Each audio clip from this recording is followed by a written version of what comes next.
Buen día, mi nombre es Gilberto Bermúdez, estudiante de noveno semestre de Ingeniería Electrónica y para la materia Laboratorio de Potencia. De Mecánica de Potencia vamos a estar realizando la explicación de un circuito de disparo SCR con UJT, ¿ok? Con componente UJT 2497. ¿Ok? Sin más preámbulo, vamos a estar realizando por acá eh, la explicación del circuito y a su vez, bueno, los cálculos realizados para poder obtener el mismo. Muy bien, vamos a compartir acá la presentación. Ok, entonces, bueno, el circuito va a estar compuesto de un generador de ondas sinusoidales de 120 voltios a 60 hercios. Estas resistencias de base acá, un diodo Zener, ok, modelo 4745A, un potenciómetro que es el que nos va a regular los ángulos de disparo y a modificar las distintas formas de onda. Luego de que se realice la carga en este condensador, en este capacitor de acá y en el componente UJT, y también nos va a mostrar directamente el ángulo de disparo, ¿ok? Del SCR. ¿Ok? Asimismo, vamos a estar dando una pequeña explicación por acá de lo que es este circuito SCR, que bueno, el circuito SCR no, el transistor UJT, pero mejor dicho, es un dispositivo de conmutación de transición conductiva. ¿Ok? Sus características lo hacen muy útil en varios circuitos industriales que incluyen temporizadores, osciladores, generadores de forma de onda y lo que es más importante, en circuitos de control para compuertas CCR y TRIACs, que es el que estamos ejecutando ahora. ¿Ok?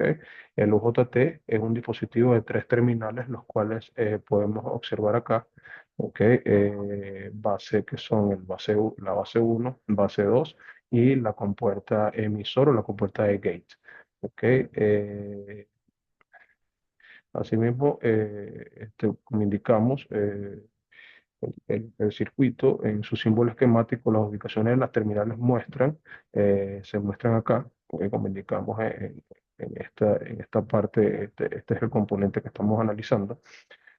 Muy bien, y no es buena idea tratar de relacionar mentalmente los nombres de las terminales del UJT con los nombres de las terminales del transistor bipolar común. Desde el punto de vista de operación del circuito, no existe una analogía entre el emisor de UJT y el emisor del transistor bipolar. ¿Ok? Asimismo, si nosotros corremos la simulación acá en el Proteus, vamos a observar que estamos midiendo cuatro tipos de onda específicas. ¿Ok? Vamos a estar midiendo un tipo de onda que no sufre ningún tipo de cambio, porque esta es la que genera el alternador sin recibir ningún tipo de cambio acá, que es esta que se puede visualizar acá. Esta es la onda con el ángulo de disparo del triac. Este ángulo de disparo es aproximadamente, si lo ponemos acá, pudiese ser unos 30 grados. ¿Ok? Asimismo, se genera una onda totalmente cuadrática, que es la amarilla, que se observa acá arriba. ¿Ok? Y la otra onda, que es la rosada, es una forma de onda del voltaje en R5, el cual se aplica a la compuerta del SCR. El voltaje en reposo de R5 es el voltaje entre picos y debe ser menor al voltaje de disparo de la compuerta CCR. ¿Bien? Entendido esto, vamos a indicar de que en el valor mínimo, ¿ok? Él muestra los valores acá que son los que estamos observando. Asimismo, en el valor medio, podemos observar que ya la onda del voltaje de la compuerta ya no es directamente un pico acá, sino que la caída de tensión ya no está recayendo directamente sobre la compuerta gate, sino que ya está prácticamente cayendo toda sobre el CCR, muy bien, porque la carga es prácticamente inmediata. Muy bien. Entonces, vemos acá de que a pesar de que el transistor muestra, perdón, el potenciómetro muestra que en su valor mínimo esta sufre una variación, al igual que la del ángulo de disparo, esta onda cuadrática, ¿ok? Se sigue manteniendo igual. Estos saltos acá son por el componente propiamente del medidor de Proteus, pero vemos que esta se sigue manteniendo como una onda prácticamente cuadrada en todo su aspecto. Entonces vamos a compartir por acá. Vemos que en esta práctica, acá esta resistencia tiene unos valores, los cuales vamos a compartir en la práctica ahora para poder explicar cada uno de ellos y cómo, ¿ok? Realizamos el cálculo directamente. Entonces voy a dejar de compartir acá la presentación y vamos a compartir ahora el informe realizado con los distintos cálculos para poder tener más o menos una comprensión más amplia de lo que el porqué de cada componente. ¿Ok? Eh, Antes de que el UJT se dispare, se encuentra algo de flujo de corriente a través de R1. En este R1 acá, voy a pedir mis disculpas, pero no es R1, es R5, el cual es esta resistencia que podemos ver acá en el circuito. De todas maneras, yo tengo una imagen acá, vamos a compartir nuevamente. Disculpen. Vamos a compartir el informe. No es necesario volver directamente a la práctica del proteo. Esta compuerta está acá, este R5, es la que vamos a determinar ahora, ¿ok? Debido a la conexión a través del cuerpo principal del UJT a el voltaje de salida. Esta corriente puede ser fácilmente de varios miliamperes, debido a que la resistencia del estado apagado del UJT, que es el RBB, es solo cercana a los 10 kilómetros. Y esto se va a mostrar en la ecuación. ¿Ok? Entonces, la intensidad de corriente en IR5, ¿ok? Va a estar determinada por el voltaje de salida y el valor de la resistencia R5 más el RBB más el R4, ¿ok? Que es esta resistencia que está. Muy bien. Entonces, como dijimos que este valor era de 10 kilómetros, entonces, bueno, el voltaje de salida serán 20 voltios entre 10 kilómetros, entonces la intensidad de corriente que va a pasar por este punto que está acá, va a ser aproximadamente de 2 miliamperes. 2 miliamperes. ¿Ok? Con un valor bajo de R5, ¿ok? Existe una menor probabilidad de que el pico de ruido indeseable se dispare falsamente en el CR y las fuentes externas de ruido, armaduras de motor, soldaduras o cualquier otro tipo de conmutación, creen señales de ruido indeseables los cuales puedan afectar el comportamiento del circuito. Ahora se presentará un método para dimensionar los componentes de la figura 5.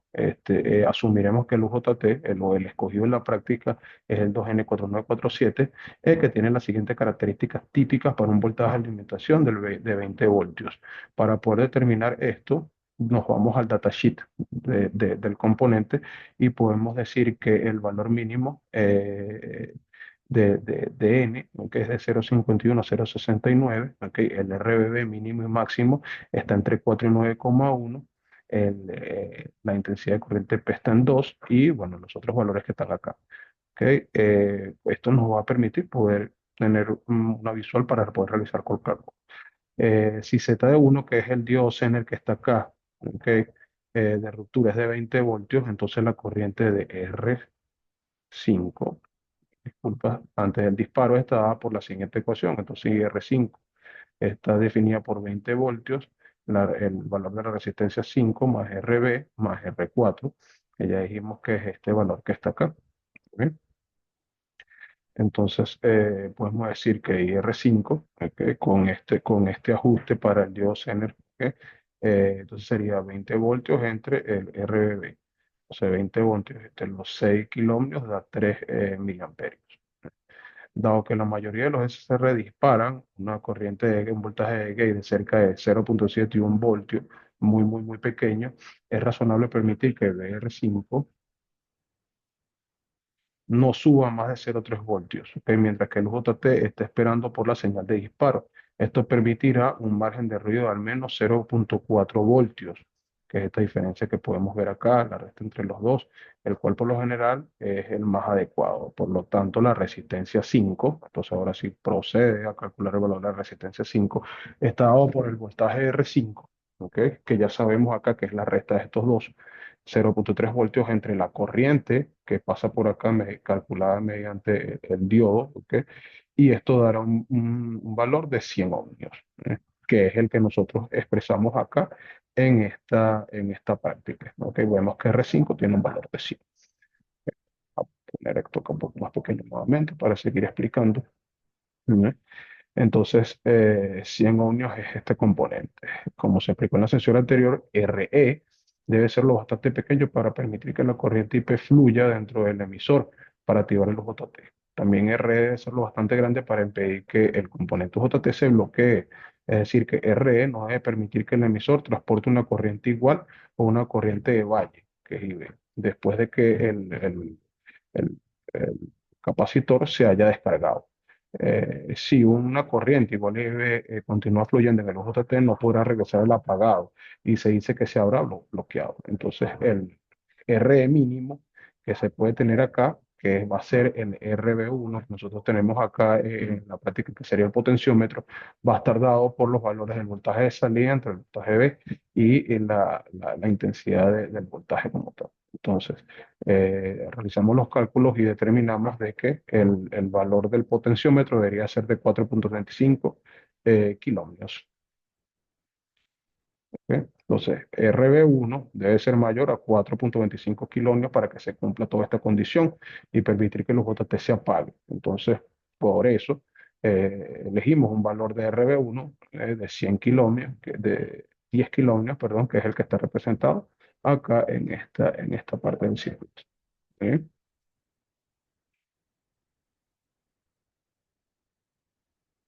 Sí, entonces continuamos.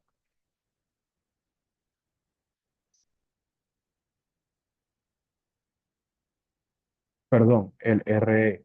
El RE es este componente que está acá, mil disculpas. No es el valor del potenciómetro, es el valor de esta resistencia E mínima, que sería R3 en este caso en el sitio.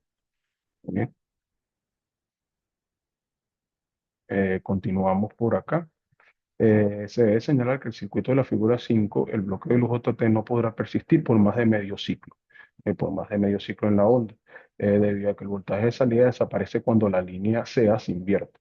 Sin embargo, hasta un bloqueo de un medio ciclo es indeseable debido a que se daría como resultado que la corriente de la compuerta continúa el SCR durante el ángulo de conducción completo. Esto ocasionaría el incremento de la disipación de potencia de la compuerta y podría causar un daño térmico en la compuerta CCR. Entonces, al proseguir, observamos que el voltaje P está dado por la ecuación, que bueno, esta ecuación está expresada más arriba en el funcionamiento de lo que es el circuito JT. ¿Ok? Está dado por el voltaje B2B1 más el voltaje D. Entonces, 0,60 voltios por 20 voltios más 0,6 voltios igual a 12,6, donde B el voltaje de B2 y B1 se ha tomado como 20 voltios, lo cual es aproximadamente correcto debido al tamaño que tiene el tamaño muy pequeño que tiene la resistencia R4 y R5. Entonces, para sacar el valor de RE máximo, ¿ok? Entonces tenemos que el voltaje de salida es igual al BP entre la IP. 20 voltios menos 16 voltios menos 12,6 voltios que estamos calculando acá entre los 2 microamperios. Esta corriente está directamente en el datasheet. Entonces nos diríamos que la resistencia E máximo puede ser hasta 3,7 mega ohmios. Esto significa que RE debe ser pequeño para que 3,7 megaohmios con el fin de suministrar es suficiente corriente al emisor para poder disparar el UJT. Entonces, el cálculo de RE sería 4,25 ohmios por 3,7 megaohmios y esto daría un total de 1,85 megaohmios que lo vemos acá. Para dimensionar RE no sería necesario, no sería erróneo promediar el valor de los dos, de RE mínimo y RE máximo, lo que da como resultado este valor que está acá, de 125 kiloohmios. Este va a ser el valor aproximado de la resistencia como tal del potenciómetro. En situaciones como esta, donde se presenta en contra un justo medio entre los dos valores que difieren por varios órdenes de magnitud, es de costumbre tomar la medida geométrica, como una medida de métrica entre los dos. Entonces, esto da como resultado que el valor estándar del potenciómetro lo vamos a regular en 100 kilómetros. ¿Ok? Y a partir de allí, el valor del capacitor, ¿ok? Para que reconozca la resistencia variable o el valor del potenciómetro, es hacia adentro. El tiempo de carga del BP debe ser casi la mitad del periodo de línea SA. Esto permitirá un amplio ajuste en el ángulo de retardo. El tiempo para cargar BP estaba aproximadamente por la ecuación para una línea de 60 hercios, que es lo que le manda el alternador o el generador directamente al circuito. El tiempo medio de ciclo está cerca de los 8,3 milisegundos. Esto ya lo hemos visto en prácticas anteriores de disparo del TRIAC, en donde sabemos de que para un alternador de 120 voltios a 60 hercios, esto es el tiempo de carga que toma, que le toma el tiempo en milisegundos que le toma al capacitor cargarse.